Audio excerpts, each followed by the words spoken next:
Greetings, respected viewers. It's George from Ireland. I'm now going to show you the most famous Russian artist in the United Kingdom, Philip Firsov. Say hello, Philip. Hello, hi. Great. So how are you today? Very well, yes. I'm painting, I'm sculpting, and I work as an art teacher in London. And a lot of my clients come from Russia, and my subjects I cover in the lessons are Russian architecture, Russian history, Russian design. And what I'm able to do in my kind of lessons is to speak in Russian and to show them a lot of history from catalogues of places like Christie's and Sotheby's that are selling real Russian art and antiquities. And so every twice a year I go to these art fairs, I get all the catalogues, and then I give the children a kind of a real heritage in their work. So, Philip, I was going to say, we should have a bit more background about you. So tell us about your childhood and your parents and so on. We came from Moscow, and my family were all musicians that were composers, and my sister is a performer. And you were born in Moscow, isn't that right? We were born in Moscow, yeah. And in the 90s, my parents were invited to teach music, and they had a career, and they're still going on with performances around the world of their music. And so once we were in England in the 90s, we were in Cambridge University and beautiful places like this, where I was inspired to draw and paint. And so subsequently, we moved down to London, and my parents were working in universities in London. So as I was growing up in St Albans, I went to apply to various Russian artists who were in London who taught me, and then moved on to application to various art schools. So I've been to 4 art schools in London, specialising in sculpture and painting. And I went for the quite traditional skills that were taught in places like City and Guilds and the Royal Drawing School, so working in traditional art methods. So I specialised in painting, and then I was working in wood carving and looking at history of architecture as well. So I've written a lot about that, and I worked a little bit as a journalist as well, talking about Salisbury and various buildings in the last few years, which are obviously topical. Now, the way that my parents' career went, it meant I could travel quite a lot, so I could see a lot of Europe as well during their performances in music festivals, mainly in places like Germany and France and Italy. So I've got quite a good grounding in European culture as well. And tell us about your artistic education. I started off with people who were trained in the Russian Academy of Arts and places that taught very classical drawing. So this involved hundreds of hours of still life and copying from the old masters, and learning the paint mixing and the techniques as well to be able to produce things.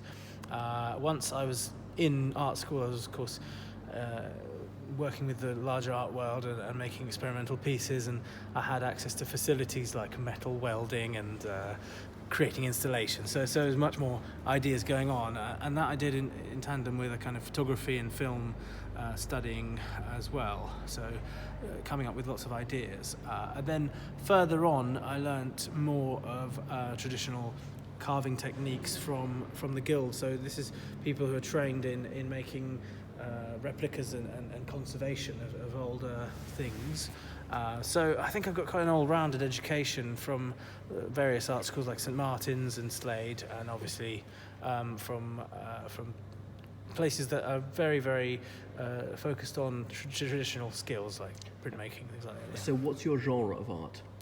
I think my paintings are a body work that try and tell the story of kind of a whole exodus of people coming from Russia and living in a sort of half European and Western world, but bringing together their values and their identity. Working with the context of artists like Chagall and artists like William Blake, actually. All these things mixing into my narrative in my work, yeah. And what are your greatest accomplishments in art? I worked a lot in London with different Russian festivals and Russian cultural centres, and I was able to give a lot of kind of creative support to a lot of festivals and cultural events, and I think it culminated in exhibitions in places like Pushkin House and at the Mayor of London, and then internationally. I was studying in Italy as well, and being able to show and work in Italy at various art festivals, and also in France. So becoming an international artist and being able to exhibit and being part of a lot of groups and residencies of artists, I think that's a real exciting thing to do. Yeah. What's going on in the Russian art scene in London? The Russian art scene is a mixture of different galleries, from Calvert 22 to places like Arata that was open for a few years. There's certainly quite a lot of Russian gallerists, and some of them are specialising in icons and trading antiques and things like this, like Temple Gallery. There's lots and lots of artworks being brought over here. Some of them are historic. I mean, with my old teacher Alexander, we actually got to restore a painting of Marshal Zhukov that was sold at the end for hundreds of thousands of pounds. But there's lots of really historic artworks coming through London. I think it is probably more than even in New York. I think London is probably the capital of the Russian art world. Yeah. Let me see. So, what can you do? What's as a tutor of art? What's your unique selling point? Well, I think it's the fact that I have the kind of Italian Renaissance, the Russian Romantic art history, the architecture, and the languages. So in this package of a lesson, the child is both learning traditional skills and art history context, and learning to talk about things and seeing them in context. Whether it be sort of very meticulous lettering or architectural models to Russian watercolors emulating Kandinsky. Tell me about your art tours that you offer in London. So yeah, I've just started working on a website that sort of documents all these groups of people I've been taking around. Last year was a very big exhibition at Buckingham Palace that I prepared a tour on, which was gifts of the Romanovs to various intermarriages, and lots and lots of Fabergé eggs and wonderful historic mementos that were to do with the royal houses bonding together. But also other art history tours. I'm often showing people around the V&A and the British Museum. If there are any specific exhibitions that interest people, like there was the Scythians at the British Museum, I prepared a tour for that. Now, there's some Russian groups of people coming over here to London that are interested in England. Of course, they've heard of Shakespeare, and they might want to go to Stratford, so I've taken people over to do the Chaucer tour, through Canterbury, or the Shakespeare tour. The other tours that I've done were big blockbuster exhibitions like the Picasso and the Modigliani show. So I was bringing around sometimes people up to 10 people in a group and speaking to them about their biography of the artists and how their style changed, their love affairs with various Russian women as well, like Olga Picasso and Anna Akhmatova, the Russian poet who loved Modigliani. So it was very interesting to give a whole cross-fertilization of different cultures that was going on through these exhibitions. Yeah. Now a completely different question. What's wrong with art education in the UK? Because it's going slightly awry.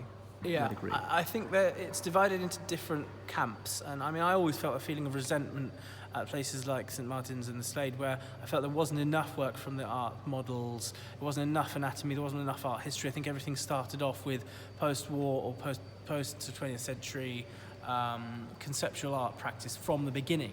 I think in order to get to a conceptual idea, it is necessary to go through art history as a student, to use London's great museums and facilities to really learn about art history and drawing. And I think there's only a few art schools that focus on drawing and obviously using the chisel. Which is the best? So, in my opinion, the best schools are actually funded by the royal family, and they're places like the Royal Drawing School and indeed the City and Guilds and Courtauld Institute, places that teach you traditional skills, skills that you can go away with and get employment in. And of course, St Martin's and places like that, they're really good for fashion design and for design and architecture and things like this. But in terms of fine art, I think it's quite a narrow way of approaching things without looking at the classical. And in fact, there's no connection between the Italian universities and the London art schools. So that's something I think that should be considered. I mean, there's the Cecil School in Florence, but say if, for instance, you want to do exchange with Erasmus, you wouldn't be able to do that from a London university to, say, Rome or Florence, probably. Shocking. Yeah. Well, Philip Firsov, thank you so much for this whistle-stop tour of the contemporary British and Russian art scene. It's a pleasure. You're welcome. Goodbye. Bye.